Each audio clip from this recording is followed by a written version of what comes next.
Welcome back to my channel, spooky friends. Hi. It's been a while. It's been a little bit. Today, we're going to be creating this Susie mask from Dead by Daylight.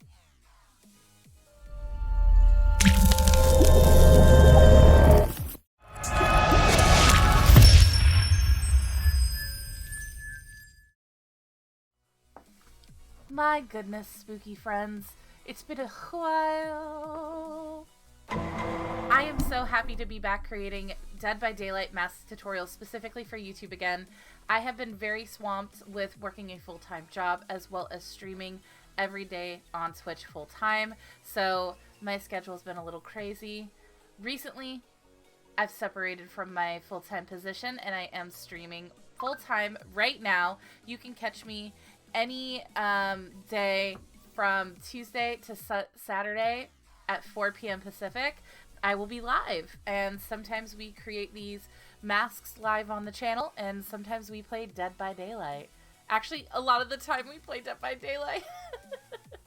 I would be happy to have more Sam Jam Spooky Fam come over to Twitch, but you know, I get it. So we're gonna try to make as many mask making tutorials over here on my YouTube channel as I can. I'm not fully set on a schedule, but hopefully you will have a video once a week. That is the goal. That is the goal in all of this.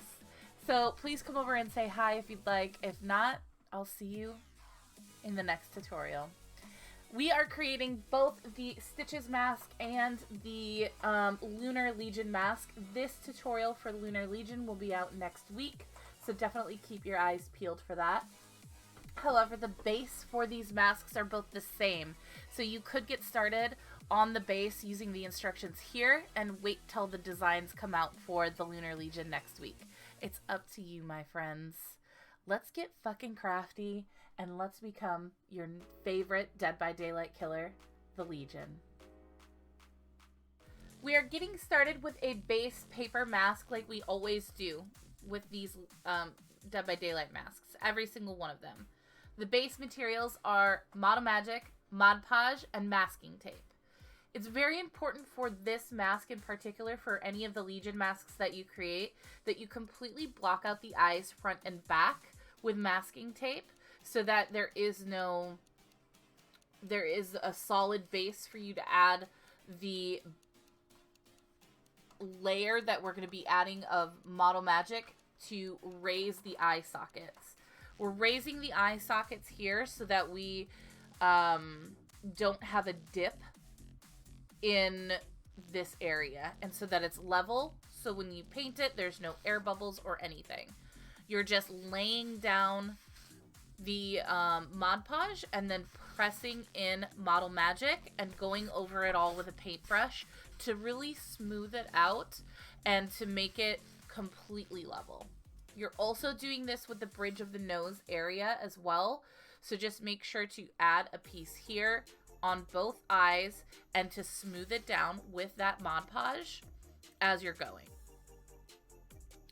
Then you're going to be adding the layers of tape over on top of it, and this is going to really solidify the shape and get rid of the nose to mouth area. This area isn't so important because it does slope down quite a bit. There isn't that much of a gap, so I didn't really worry about that part. The bridge of the nose, though, because the eye area you punch holes in, I didn't want someone to be able to turn the mask and see between the bridge of the nose. It would have also been a bitch to paint, so we didn't do that. Not so much with the mouth because it's completely covered. You're going to go all layers down first and then do a layer across. So down, then across of the masking tape. Make sure it's completely smoothed out, and then cover the entire thing in the Mod Podge so that it seals all of that masking tape in that you just worked so hard to put down. Once that is completely done, we're going to work on the eye holes. I took a X-Acto knife to puncture the tape and the Model Magic underneath all the way through, and then I took skewers and I stuck the skewers through You could use chopsticks for this as well. Chopsticks are thicker, so it'll probably be easier if you use chopsticks.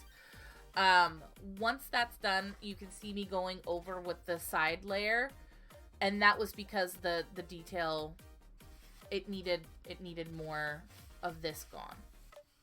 It's very important to draw your reference out on the mask once you have this stage done. Make sure it's a little bit thicker than you would normally use with your drawing, because the model magic is gonna make it smaller in the end. You'll see once you start going through and rolling out each piece of model magic and then stamping down the edges, that area starts to shorten. So give yourself enough room. But all I'm doing here is I'm layering down Mod Podge onto the base, putting the model magic down, and then stamping the edges. That's it. And you're going to follow your guidelines through the whole thing. Pretty easy. not too shabby. You're going to want to coat the entire thing again with Mod Podge too. This is going to just seal it all. We're moving on to plaster now. So with the plaster layer, you're going to do 1 part plaster, 1 part glue. The mixture that I use is so that it does not set too quickly, and it gives me a lot of working time. If you use water, this mixture will set very quickly. It's not a big deal, you just have to work fast. So if you're confident, you can just use water. This paste mixture is going to go over the entirety of the mask, even the slits that you've put. The reason why the skewers are still in is so that none of the plaster gets into the eye hole area. We can always go over that with paint once you stick a paintbrush through there and stuff like that to make sure it's all black. You're going to want to get in between the recesses of the stitched area. Just make sure that's your thinnest layer and you take your time around that area. Notifications on my desktop. I am so sorry. Once the plaster is completely done, give it 24 to 48 hours before moving on to the painting. I started with a dark brown base layer for this mask, and then worked my way up dry brushing with a white paint to start, and then slightly beigeur tones after that.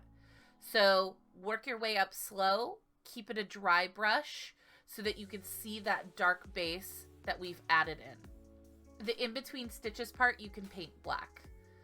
And then I'm slowly going up further and further and further with browner and browner tones, and then going in with dry brushing with a really dark brown. The next stages for this is I take a paper towel or a napkin and I dab it into the paint to get these blotched-like textures on the side and give it more of that actual texture of dirtiness that is rubbed into there. I also will go over with some red as well. And this really came together. It helped to make the mask really cohesive and really grungy and dirty and just all around good.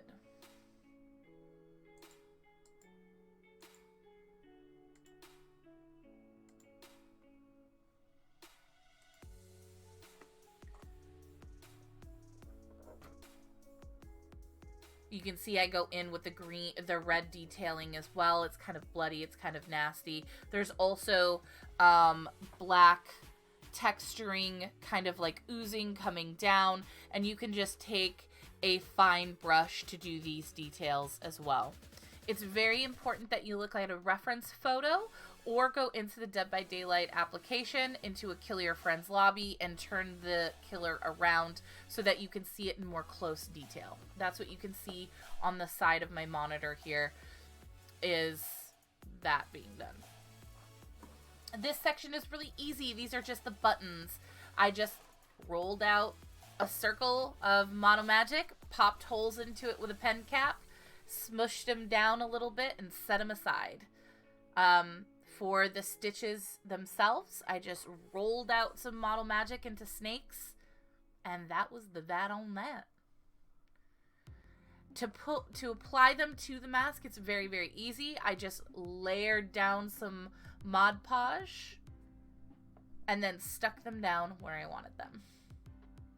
Very easy. You're just going to do that for every single stitch. And at the end, you'll add more Mod Podge and snap the buttons on to every intersection where stitching meets. Boop, boop, boop, boop, boop, boop, boop, boop, boop. And then once that's completely done, you're going to paint all of the buttons and all of the stitching black.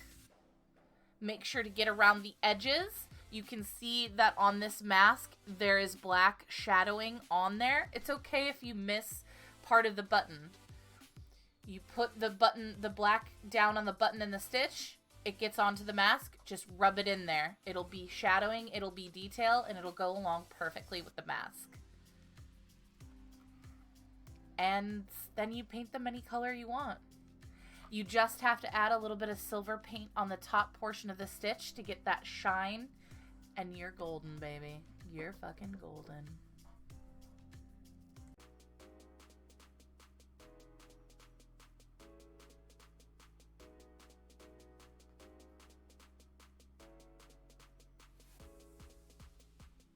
Thank you so much for watching today's tutorial on the Legion Susie mask. I really appreciate it. I hope to see you guys next week checking out the Lunar Legion mask. I'm very excited with how it turned out. She's heckin' beautiful.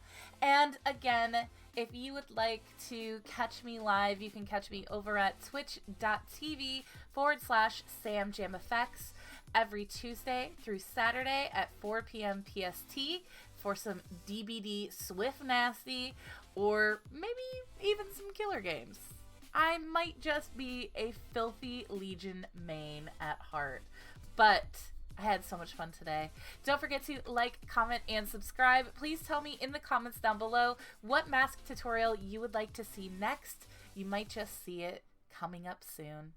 I love and appreciate every single one of you. Thank you again for watching, and have a killer rest of your day.